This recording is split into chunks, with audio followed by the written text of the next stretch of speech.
Nicole Burgon is my guest today, and I'm so glad to have you here, Nicole. And this is a story worth telling. I was able to see you, Nicole, at the graduation ceremony for East Lyme High School this year, just a couple of weeks ago in June. It was a perfect night. The rain broke for a few hours, and you got up and told, I thought, one of the most compelling speeches I think I've ever heard in my whole life. And I am so thrilled that you're here to talk to me about your experiences with East Lyme School, how it was a travel and time for you from the time. Did you start out in East Lyme, or did? Yes, you did. I so did. From kindergarten to grade 12. Yes. Wow. Okay. I've grown up here my whole life. Were you born here then? I was born at Lawrence and Memorial in New London, so yeah. Okay. Yeah. Well, great. Well, welcome. I'm so happy to see you and meet you in person outside of clapping and getting goosebumps from the speech that you told. Thank you so much for having me. Oh. I'm honored to be here. Oh, well, good. I'm glad.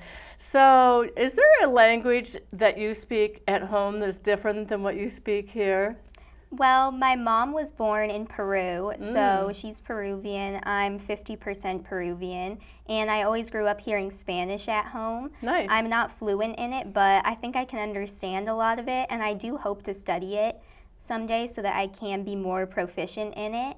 That's why I decided to take French in school, because I was hoping to eventually learn 3 languages. So hopefully I can get that under my belt, but I think you probably are well on your way. If you can understand the Spanish that your mother speaks, and if you were part of the French Honor Society and your English is impeccable, I think that you are well on your way. Thank you. And I didn't realize Peru. My brother spent a lot of time in Lima, Peru, and loved the wow. country and the culture. Yeah, and that's where my family is from. Oh, nice. Very nice. And I actually haven't been there, but it is on a list of places I'd like to travel to. Definitely. I went when I was younger, and it was fun. Nice. Very nice.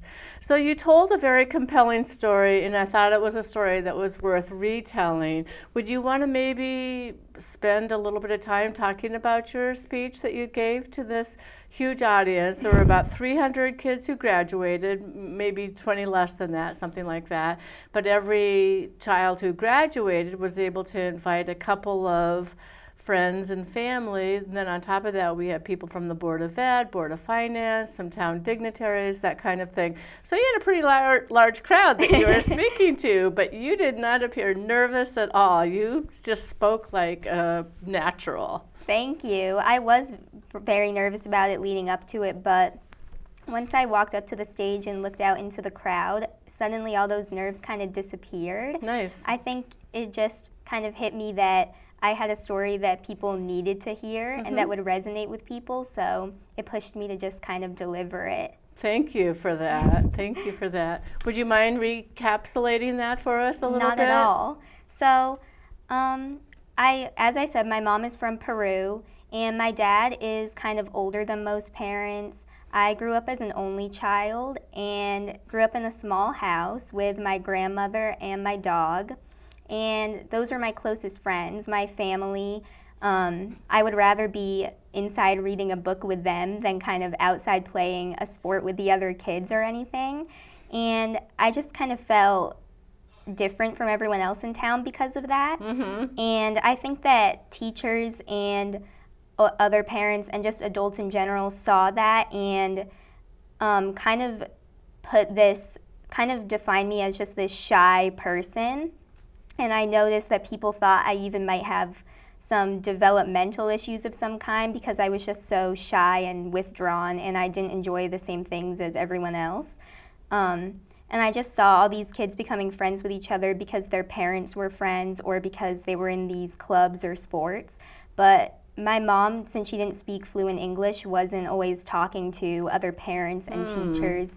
And we also weren't very wealthy, so we didn't have the money to sign up for these soccer leagues over the summer or anything. So I felt like I didn't feel like I missed out on those opportunities because I didn't think that was my personality anyway, but I just felt that I didn't want to be held back because I wasn't doing the same things.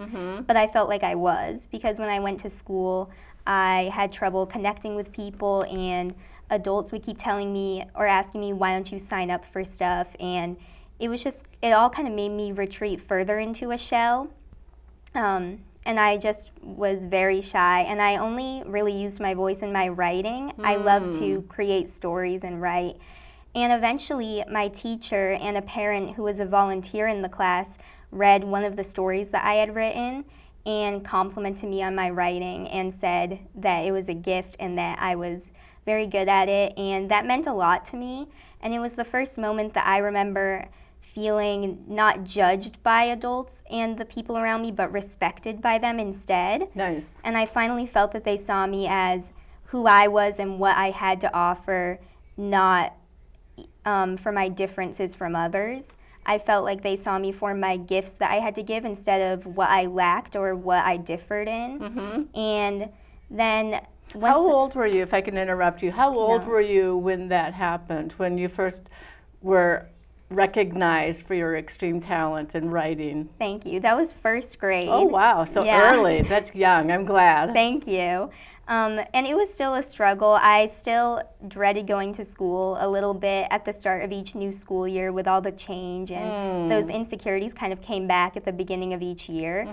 But as more teachers and classmates believed in me, I started being able to open up a little bit and connect with others around me and realize that I didn't have to be judged just because I wasn't the exact same as everyone else, that I had my own talents and interests to give, and that kind of opened me up and allowed me to find my voice, and then I guess I just never stopped using it. Oh, good. Well, and we hope you never do stop using it, and I hope that you continue to write amazing things and continue your path, because I know you're getting over graduation. It's a kind of a big shock to have just graduated, but then getting ready for your next step, which is going off to college. So thank you. Yeah, thank you for that.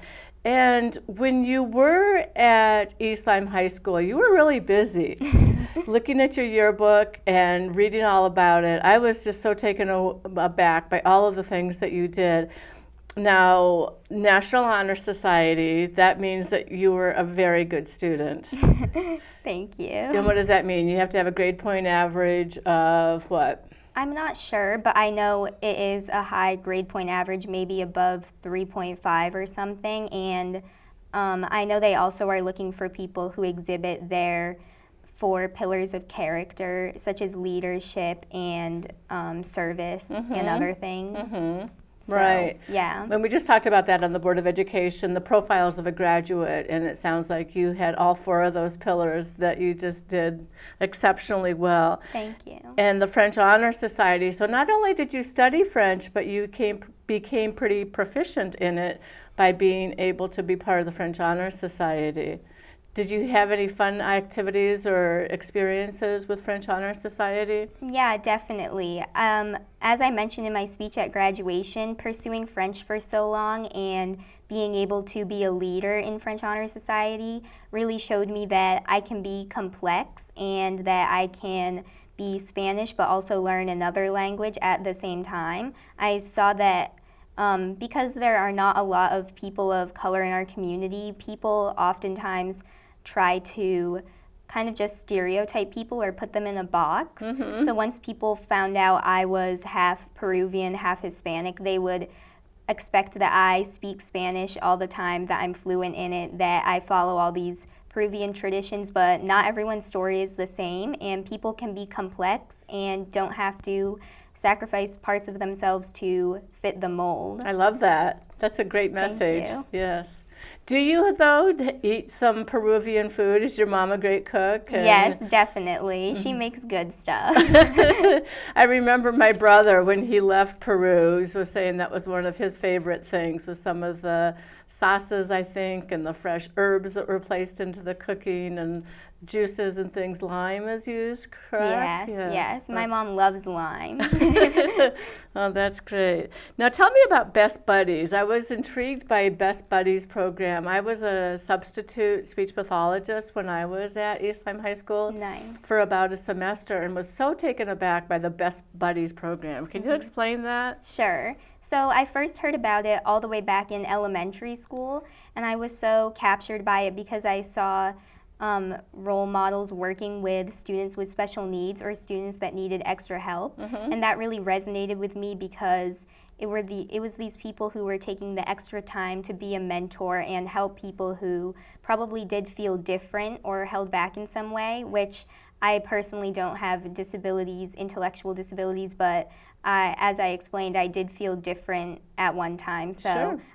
I know how important it is to have people who believe in you and support you, and I just kind of wanted to be that person for someone else. Nice. So I knew that when I got to high school, I wanted to join, and I did, and it was such a great experience. I became very close friends with the students that I worked with, along with their families, and their stories really taught me messages of courage and bravery.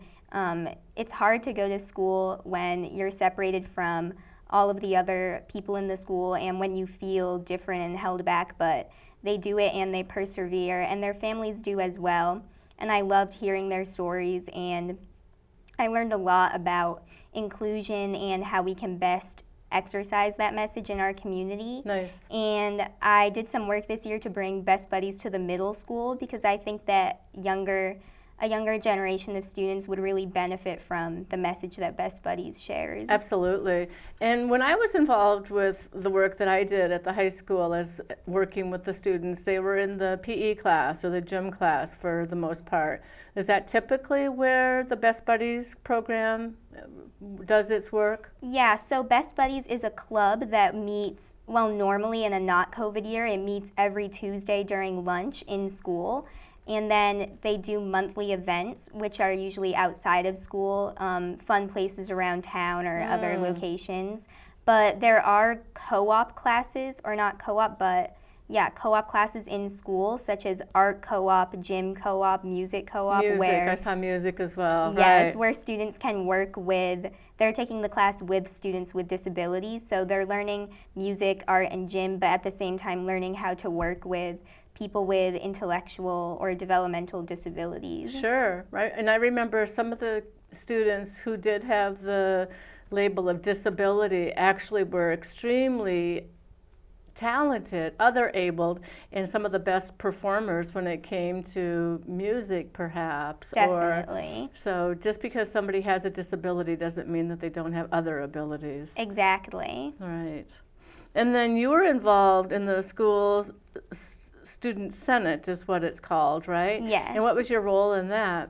I was just a Senate member, so there's 4 officers, the president, vice president, treasurer, and secretary, but I was just a member of the Senate, so I worked with the officers and the rest of Senate, which I think is about 20 students maybe for each class.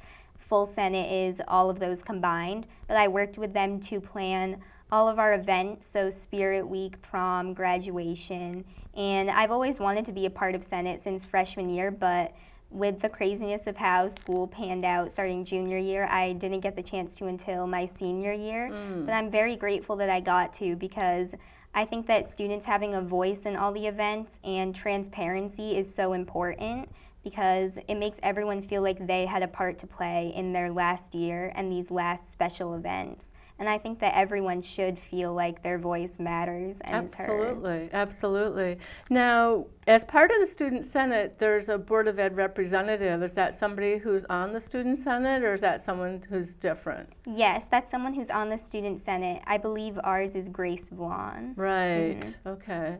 So that's interesting, and she should report on all of those things that go on within the school as far as activities. Now tell me about Encountering Differences, which is probably a little bit more new, is that correct? I'm not sure how long the program has been going on because it's a program run by the Jewish Federation of Southeastern Connecticut, I believe. I think they've been running it for a little while, but it probably is fairly new.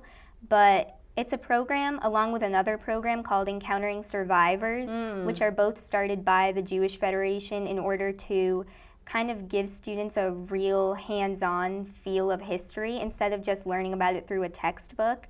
Because I truly think that when you meet people and listen to people's stories firsthand, by going on field trips or by doing interviews or anything, that makes history come to life and mean so much more. And I think that we should be giving students those opportunities, and encountering differences was one of them. We worked with people who had lived through the civil rights movement, and we went to their house and spoke to them. The person we personally worked with was attorney Lonnie Braxton. I know Lonnie. He's yes, great. Yes, he is. He always had words of wisdom, and we worked with him throughout the year and eventually did a whole project that we presented at the end, and it was so inspiring to work with him. It was definitely a life-changing experience for me because I fell in love with history and social studies in middle school, but this made me fall in love with it even more because I saw the power of how all of our stories create the big story of history, and it's so important to listen to them and to encounter those different stories, as the name says, because we oftentimes live in our own bubble of interpretation or just whatever we're exposed to, but when somebody tells you the struggles they went through firsthand, it's kind of hard to just dismiss them. Absolutely. It affirms them as a person, it affirms them as a culture. Yes. And helps you to appreciate them even more. Definitely. Oh. So you were busy. Yes. And you said that you worked at the polls last November. What was that like? You were at the senior center? Yes. Community center? What was your job there? I was tab tender, I think it was called. So I worked with my friend we were the ones who, when people left, they put their ballot in the little box, and we had to make sure that it went in properly so that their vote was counted. And it was such a great experience. It was honestly surreal when the place opened up. It was like 6 in the morning, and there was a line all the way from the community center door to the road, Society Road. And that was so inspiring for me to see firsthand that people care about democracy and people are exercising their right to vote and that people's voices really do matter. I know we often feel like we might feel helpless sometimes and that, people in power will always stay in power, but we have the opportunity to make change and to use our voice through electing who we want. And just seeing everyone doing that was so inspiring. I saw people bringing their little kids who could barely walk, and then elderly people who could barely walk were still coming in, and it was just great to see. That's nice. And there was even absentee voting. Yes. So on top of the absentee votes, you saw people struggling physically, literally, just to climb in to be able to vote. Exactly. And we provided curbside voting as well. Yes, but right. people still wanted to come in and do it firsthand, and that was really powerful to see. Really nice. Well, thank you for all that you do. Thank you. And you had to have some periods of time perhaps, that you had maybe roadblocks or hurdles or something that maybe derailed you a little bit. So what were your sources of strength? You said your mom and dad, and then your grandparents and your dog. What is your dog's name, by the Lily. way? Lily. How sweet. Yes. So tell me, were there people specifically maybe outside of your nucleus, your family unit, that were good and supportive and helpful with you? Yes, definitely. As you said, my family for sure, they always encouraged me to read and have these big discussions, and I asked so many questions and they never shamed me for asking them. They always engaged in discussion with me and let me know that I could speak my mind. Nice. But also my friends who I grew up with, my classmates, they honestly became my family too. It's just kind of the little things that all add up, like the sleepovers I would have with them where we ended up talking about these deeper things and getting to know each other on a deeper level, and they would share these personal stories about their family or their background, and I started to connect with people on that deeper level and learn that skill of listening and working with others no matter where they come from, and I started seeing how people's stories shape who they are and just the diverse stories that are in our community that people don't always hear about. And my friends and classmates were always very supportive of the things that I decided to do, and I love to work with them. But definitely my teachers were a big part. They helped me to believe in myself, as I said, and find my voice. And I never stopped using it through my writing, but they also allowed me to find it through history and social studies and through organizations that I wanted to join and people I wanted to help. For instance, my 8th grade social studies teacher, Mrs. Zielinski, was definitely a big impact on me. I was still forming my opinions back then, and she allowed me to do that, and she allowed everyone to do that. And she did it with such kindness and grace, and so many other teachers did as well. And it's just again, the little things that they did that added up. When they would just give me a hug sometimes, or when they would call me aside after class to compliment me on an assignment I had done well on, or just something I had said in class. I don't think that they realized how big of actions those were, but they, again, empowered me to believe that my voice was making a difference and that it did matter. And also the big things that they did. My freshman year history teacher, Mr. LeConte, was such a great teacher my freshman year. He definitely made me fall in love with history more, but he was the one who invited me to be a part of the Encountering Differences program. Nice. And being noticed by a teacher as someone who is passionate about that and someone who genuinely wants to do that work was such a compliment in itself, and that ended up being such a life-changing experience. So it's the big things like that that teachers have given me opportunities to do, along with trips that we've taken in school led by teachers and stuff like that, but also just the little things, like I said, where teachers realize that they're more than teachers.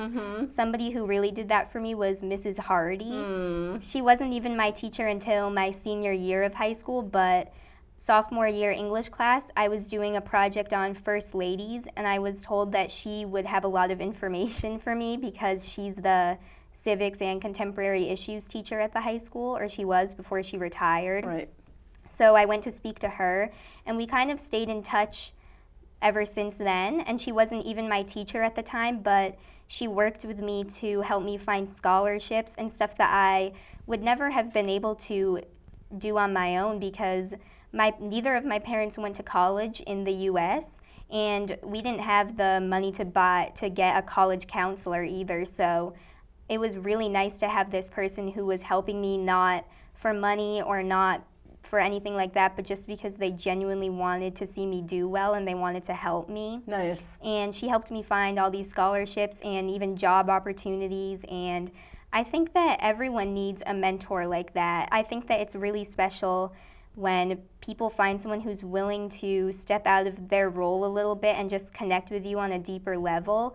I mean, she even drove me to places to do research for papers, for scholarships. Nice. And I think that more people need mentors like that, and more people need to realize, no matter what job they're in, that it's not just a job, that no matter what you're doing, you have the ability to impact someone on a deeper level. Absolutely. I totally agree with all of that. Well, I'm glad that you had those people as resources, that they helped you, that they guided you and guarded you and created a nice path for you. So I'm really pleased to hear all of that. Thank you. Is there anybody else that you'd like to mention, or? I mean, all my teachers if I could, but those are the three outstanding ones. Yeah, there's definitely a lot though. All my history and social studies teachers, my 4th grade teacher, Miss Smith, was just so nice. She made the class feel like it was a family, and that's why I fell in love with school and learning. Nice. Because I finally enjoyed coming to school every day. And my 8th grade teachers, Mr. Ashburner, my math teacher, my English teacher, Mrs. Derry, just everyone, and so many throughout high school, Mrs. Barber, Mrs. Buckley, a lot of people. Nice. Well, good. Okay. So I saw that you have a favorite quote, and it was a quote by Eleanor Roosevelt. You want to talk about that a little bit? Sure. So that was the quote I used for my senior quote, "The future belongs to those who believe in the beauty of their dreams." And I think that that is just so true, and that would be the best advice that I could give people. I know that I saw this thing recently that said that having the time and energy to dream is kind of privilege in itself, because some people are just so in survival mode that they don't have the time to pursue what they're passionate about and what they want to do. They kind of just have to do what will make them money. But I encourage that if you can, please don't just pursue what you think will make you the most famous or the most wealthy. Pursue what you're passionate about and what you love, because that's what you will make the biggest difference in, and that's what will change the future, is when people follow their dreams and believe in them. And I know that everyone faces different adversities and struggles, some that I could never imagine going through, and everyone's responses are valid, but I beg of people to not remain in bitterness about it for too long. I beg of people to just instead use their stories to dream better things for the future and for other people. Absolutely. You have to build back, and I think resilience is one of the things that should also be part of the one of the columns, or one of the attributes within the columns of what a graduate should look like. Yes. And you have big future coming ahead of you. You're getting packed up to go to Acadia University outside of Philadelphia. Yes. And what are your plans Arcadia. with that? Oh, did I not say it right? Arcadia. Yes. Okay, thank you. Acadia is the national park in Maine. A lot of people get them mixed up. Sure, yeah. Yes, I'm going there. They're ranked number 4 in the nation for their study abroad program. Nice. So that was a big thing for me, because not only do they have a lot of options for study abroad, but the financial aid that they provide to do so is great. Mm-hmm. And I think that that's so important, because I think that education should be funded and people should have these opportunities no matter where they're coming from or what they're coming in with. Mm-hmm. And so I'm really grateful that I get to go. Hopefully I'll be studying in London, England my second semester of my freshman year. So we'll be doing a lot with history and with politics there. It's so much nicer to learn history like on site. Yeah, definitely. Seeing the Big Ben up in person. Exactly. And, I'm very excited. all of those wonderful things. So, and then you said that you're also interested in policy. What policies could you change if you had a magic wand and can just, what would you do? What would your... I would definitely do a lot with families and kids, starting from the ground up, from the roots, because I think that starting with helping families and children and starting with education on that ground level is key. I think that that's where a lot of it starts. As I've seen in my story and in many others, a lot of where they are today is because of the people that they've had in their lives who have either supported them or not. And I think that we need to do more to support people so that they can pursue their dreams and passions and go out and make a difference and use their voice. Absolutely. And I think people look at somebody like you and they say, oh, she's smart, she's gorgeous. Thank you. Just really, you're just, well presented, poised. They wouldn't look at you and think that you had any struggles, right? They would say, oh, you're from East Lyme, easy peasy. Yeah, and I think people think that about a lot of people, unfortunately. So it's good to kind of peel it back a little bit and find out what the understory is, I think. And exactly. Everyone has a story. Everyone is broken in some way, but we can be broken together and make a nice mosaic. Oh, I love that. Thank you. Well, your parents should be so proud of you, as I know I am so proud of you being on the Board of Ed, and everybody who is an educator who touched you in the hallway or knew you would probably just be so proud of you for the work that you've done and for what you aspire to do in the future.